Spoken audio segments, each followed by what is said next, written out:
Hi everybody, chào tất cả mọi người. Hôm nay mình bắt được một con chim. Thật sự không phải bắt mà nó tự nó vào cái bẫy sóc. Thì bây giờ mình thả nó ra. Today I just got a bird by it accidentally went into the squirrel trap, and I'm going to release it video so everybody can see we are freeing a bird. This is a brown bird. I don't know what kind of bird it is.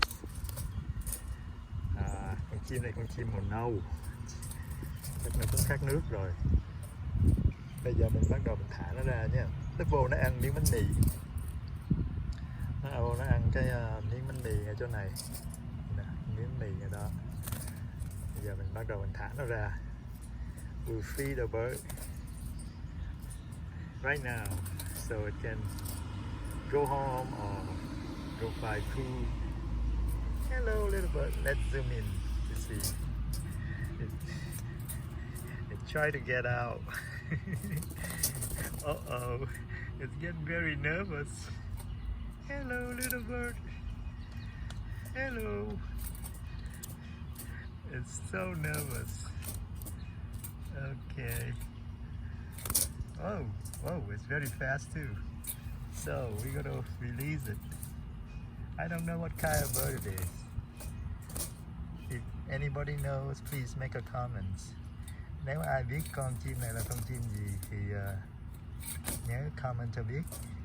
Chắc nó là một loại chim sẻ. Nó rất là nhỏ nhưng mà nó màu nâu. Okay, so let's open the gate and release it. Let's see how it goes. Okay. Bird, are you ready? Are you ready, little bird? Hello. Hello. Chào chú chim nhỏ, sẵn sàng bay ra chưa?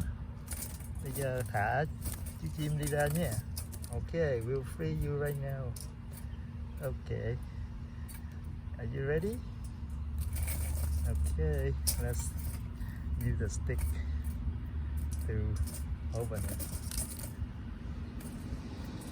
Okay, we're gonna use the stick to open it right now. Okay. Thôi bây giờ cho chú chim này ra ngoài. Are you ready to go? Okay. Here we go. 1, 2, 3.